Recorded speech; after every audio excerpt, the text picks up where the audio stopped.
हाँ तो दोस्तों, इस वीडियो के अंदर हम सिलिकॉन रेंटल सॉल्यूशन के आईपीओ के बारे में बात करेंगे और जानेंगे कि इस आईपीओ के अंदर आपको कितना लिस्टिंग गेन मिल सकता है और आपको इस आईपीओ में अप्लाई करना चाहिए या नहीं। चलिए शुरू करते हैं।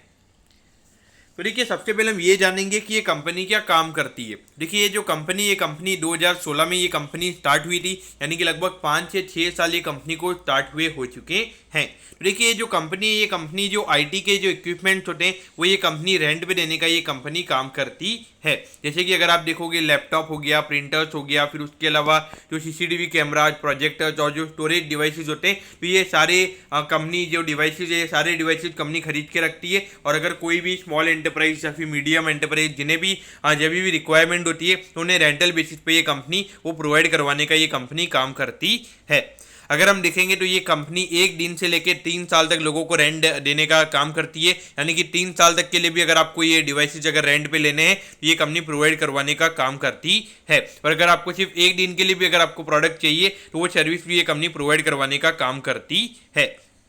अगर हम कंपनी के बिजनेस की अगर आप बात करोगे तो 16 स्टेट के अंदर हमें कंपनी का बिजनेस नजर आता है और 3 यूनियन टेरिटरीज के अंदर भी अभी हमें कंपनी काम करती हुई नजर आती है। अभी करंटली कंपनी की वो टीम भी है, यानी कि अगर कोई इक्विपमेंट अगर सपोज अगर आप देखोगे, अगर सीसीटीवी कैमरा अगर आपको रेंट पे लेने का है तो वहाँ पे जो कंपनी की टीम है वही आके उसे लगा के चली जाएगी। और बीच में अगर कोई भी मेंटेनेंस का काम होता है या फिर कोई भी अगर प्रॉब्लम्स होती है तो वहाँ पे कंपनी की टीम ही उसे देख लेती है। ये भी एक हमें अच्छी बात यहाँ पे नजर आती है। अगर हम ऑफिस की अगर हम बात करेंगे तो इनका जो मेन ऑफिस है वो हमें मुंबई में नजर आता है और उसके अलावा कंपनी के पुणे, न्यू दिल्ली और कोलकाता के अंदर भी हमें कंपनी के ऑफिस नजर आते हैं। तो देखिए, करंटली जिस तरीके से अभी कंपनी के ऑफिस है उससे तो ये लग रहा है कि कंपनी का मेन फोकस अभी यहाँ पे मेट्रो सिटीज में हमें नजर आता है। अब अगर हम ऑब्जेक्टिव की अगर हम बात करेंगे तो देखिए, यहाँ पे जो मेन ऑब्जेक्टिव वो ये है कि थोड़ा आईटी इक्विपमेंट कंपनी को खरीदने, यानी कि उसके अंदर थोड़ा कंपनी को कैपिटल एक्सपेंडिचर करना है, तो उसके लिए यहाँ पे ये कंपनी का आईपीओ आ रहा है। उसके अलावा अगर आप देखोगे तो थोड़ा बहुत जो कंपनी के ऊपर डेट है वो कंपनी अपना डेट को कम करना चाहती है। तो डेफिनेटली अगर आप देखोगे, अगर ये कंपनी डेट कम करेगी तो आने वाले टाइम पे जो भी पैसा इंटरेस्ट पे करने में जाता था वो कंपनी के नेट प्रॉफिट में हमें आता हुआ नजर आएगा। और बाकी जो आईपीओ से रिलेटेड जो कंपनी का एक्सपेंसिव लगने वाले हैं वो भी इसी से वो पैसा यूटिलाइज होने वाला है। तो देखिए, कंपनी के फाइनेंशियल से पहले अगर हम कंपनी के प्रमोटर्स की अगर हम बात करेंगे तो देखिए, संजय हरीश मोटियानी जी, फिर उसके बाद में कंचन संजय मोटियानी जी, फिर अनुष्का संजय मोटियानी जी और निखिल संजय। तो यहाँ पे लगभग अगर आप देखोगे 4 से 5 प्रमोटर्स हमें यहाँ पे कंपनी के नजर आते हैं। तो देखिए, यहाँ पर एक एसेट्स वाला जो नंबर है वो देखना है यहाँ पे काफ़ी ज़्यादा इंटरेक्टिंग मुझे नजर आया यहाँ पे, क्योंकि अगर आप देखोगे 17 करोड़ से जो रेवेन्यू का नंबर है वो अभी 41 करोड़ पे हमें नजर आता है। तो एसेट्स का नंबर यहाँ पे काफ़ी अच्छे तरीके से कंपनी का बढ़ा है।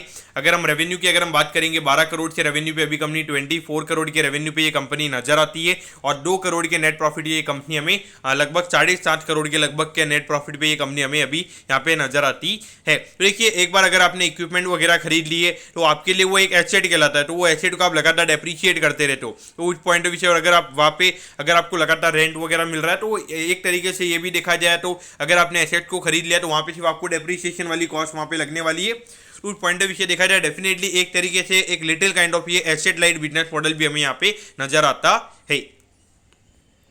अब अगर हम आईपीओ के डिटेल्स के बारे में अगर हम बात करेंगे तो देखिए, 28 तारीख को ये आईपीओ में ओपन होता हुआ नजर आएगा और 30 सितंबर को ये आईपीओ में क्लोज होता हुआ नजर आएगा। यहाँ पे 78 रुपीज पर शेयर पे यहाँ पे ये कंपनी शेयर दे रही है और एक लॉट के अंदर यहाँ पे 1600 शेयर का लॉट हमें यहाँ पे कंपनी का नजर आता है।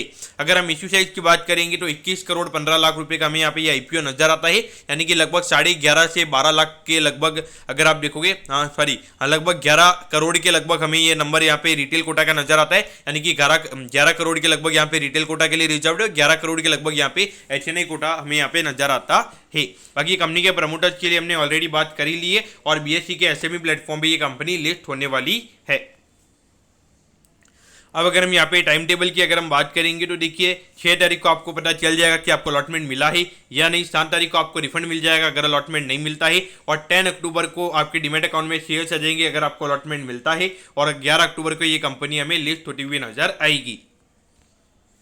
तो यहाँ पे एक लॉट को अप्लाई करने के लिए 1,24,800 रुपीज लगेंगे। यहाँ पे रिटेल कैटेगरी के अंदर आप सिर्फ एक लॉट के लिए अप्लाई कर सकते हो, क्योंकि अगर आप एक लॉट से ज्यादा की एप्लीकेशन अगर आप लगाओगे तो वहाँ पे 2 लाख से ऊपर का अमाउंट आ जाएगा। 2 लाख की मैक्सिमम लिमिट हमें रिटेल कैटेगरी के अंदर नजर आती है। तो अगर आपको एक लॉट से ज्यादा की एप्लीकेशन अगर आपको लगानी है तो आपको HNI कोटा में एप्लीकेशन लगानी पड़ेगी।